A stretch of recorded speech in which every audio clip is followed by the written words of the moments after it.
What's up, you guys? Back for the next installment. It's your boy Shock. Today, huge day in UVS. Everything changed. The future of UVS was laid out. We have a change to the card frames. We have new cards from Rebrand revealed. New cards from the Gen Con coming up this week revealed. Everything came out. We're going to jump in soup to nuts, let you know everything that's going on. Even if you've read the articles, you probably missed a couple things that just got updated about 2 hours ago as of recording. So we're going to go through all of it. Strap in. There's a ton that's going on.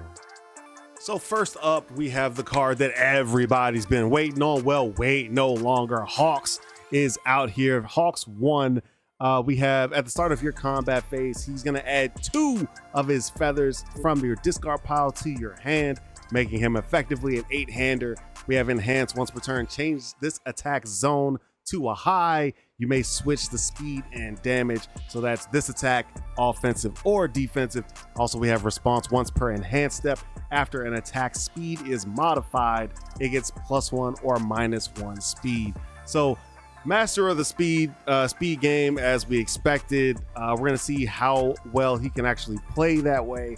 On the evil, good, and order symbols, you'll notice that these are different. We're going to be getting into just why that is in just a bit. A lot of differences with this card. As you can already see, they have redone the entire frames of the cards. As I said, we're going to go into that in just a bit. But first, let's go into Hawks' Feather. Hawks' Feather says this is a 1-diff attack. Yeah, a 1-diff attack. So this is a 1 mid for 1. It says if this card is removed by a rival effect, add it to the bottom of your deck instead. So if your opponent has some way to get rid of these, they really can't. And we have Enhance. If this card is in your hand, you can add it to your card pool. This attack gets +2 or -3 speed, also buffed by Hawks himself. So the first feather is going to be +3 or -4 speed. And then we have Hawks Enhanced. This attack gets +2 damage. So if your character is Hawks, this is a 1 mid for 3. As a 1-diff attack, can't be mad at that. Pretty nice to see. We're going all the way down to the 1 diffs. We had 2 diffs in League of Villains. Now we have this. Pretty sick. Now the last card we have from Jet Burn is going to be Dangerous Hybrid.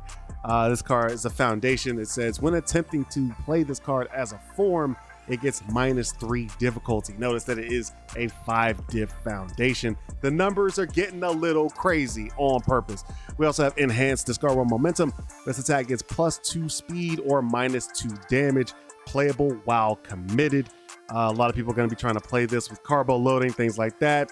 It's on Earth. They share the symbol. It is what it is. We're just going to have to deal with it. We also have Deadlock Enhanced Flip. This attack gets +5 speed or +5 damage. Yeah, that, and it's a common, do what you want to do with that information. We have a ton more to get to, so we're going to fast forward on.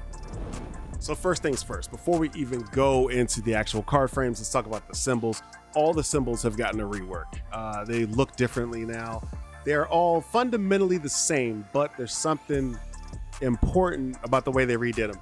There's a color in the background that you can see from a distance to immediately see, oh, this is that symbol. So now, like, water is dark blue, air is light blue. Those are about the closest together that any of these are. You got chaos is pink, all is white, death is black, evil's red, fire is orange, good's yellow, and so on and so forth. Everyone kind of has their own color. So now we don't have to kind of get into you don't have to pick up the card and kind of look at it to see what the symbol are if you're not familiar. You can kind of see pretty quickly at a glance. I'm playing the pink deck, I'm playing the green deck, so on and so forth.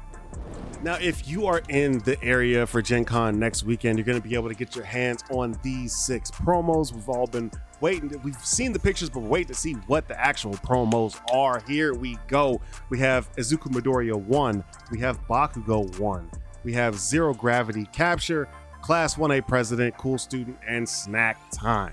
Yeah, Kirishima's on snack time, okay? He's eating a popsicle. He having a little snack time. All right, get over it. All right, it is what it is.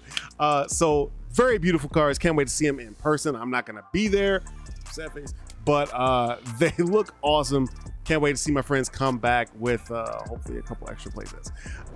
Okay, so we are getting a complete redesign of all the cards for UVS, and it is now called UVS. No longer are we in the My Hero Academia card game. There is a My Hero Academia block constructed format, but we are in Universes UVS.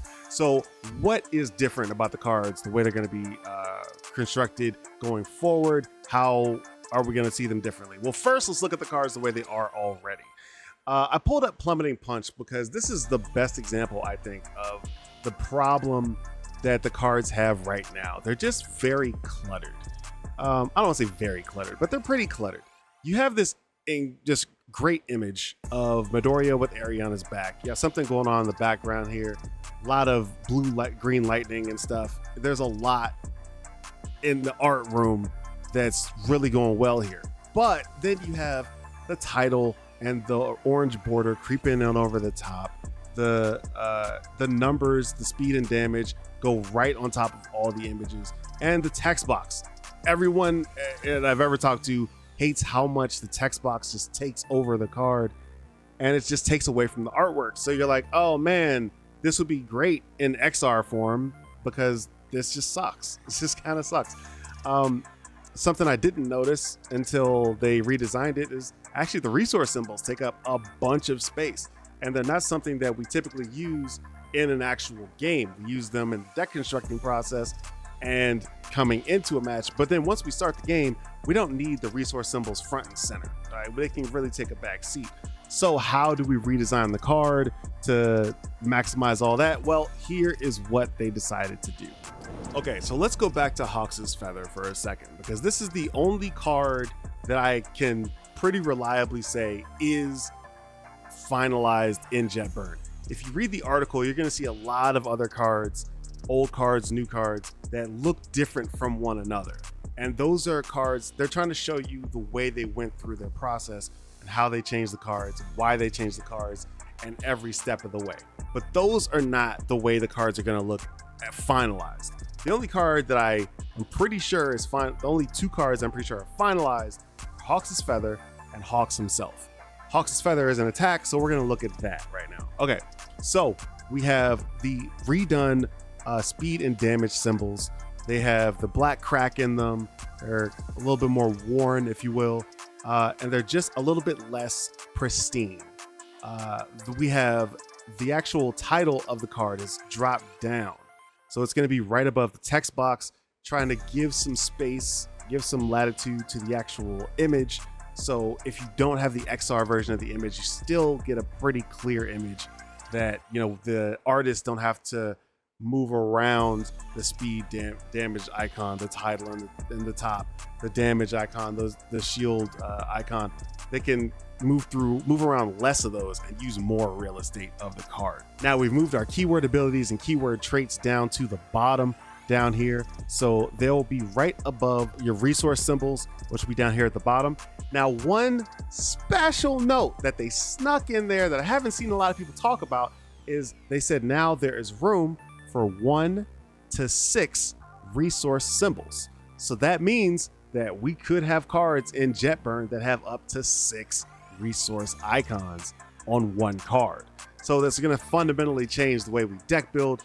Cards are going to be able to maybe if you have a broken card, we can restrict it more vehemently by just putting it on one symbol. If you have a card that could benefit in a lot of different decks and it's not overly strong, we could give it 6 symbols and just throw it out there.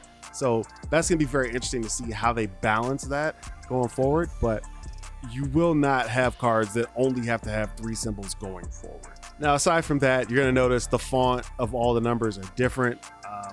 And the rocks in the corner are gone. You're not going to have the orange rocks telling you it's an attack, the silver rocks telling you that it's a foundation. At first, I was like, oh my gosh, how do I know? So there's 2 ways. The orange background here is going to tell you, obviously, that it's an attack. And also, it's going to say attack all the way down here in the corner in black and white. Now, the orange background for the actual text is going to be your number one. It's going to be the thing that tells you most often. Also, the numbers are outlined in orange or gray or whatever. Now, so going forward, they've promised that the rarer a card is, the more of the image you will have on the card. So if you have a rare, you're just gonna have the text box is gonna be translucent. If you have an ultra rare XR, the text box is gonna get out of the way. Now, also, the card border is gonna play a role in the rarity of the card. So as you can see here in one of the development photos, Excited for Blood is ultra rare. This has a silver platinum-ish background outline around the card. You see that like Dangerous Hybrid is a common, so it has a black border. So that border is going to be another foil treatment to tell us what color the card is and just give another level of specialness to whatever rarity you have just pulled. Now, one weird change that I can't wait to see how it manifests is that character cards are getting keyword traits. As you see here at the bottom, Hawks has the keywords pro hero and the keyword villain. So we'll see how that manifests itself. They are white, so these are keyword traits, not keyword abilities, meaning they don't have any text to go along with them. They are like charge, weapon, things like that. We'll see what cards in the set actually interact with these, but for right now, we know that Hawks is one of the first cards to have a keyword trait printed on it. So as I wrap this up, I just want you to let you know where you can get all this information. There is no longer an MHAcardgame.com. The UGN app is free to actually play. It's still at play.mhacardgame.com. However, to get all this information, you go to uvsgames.com/news, and all the information is there.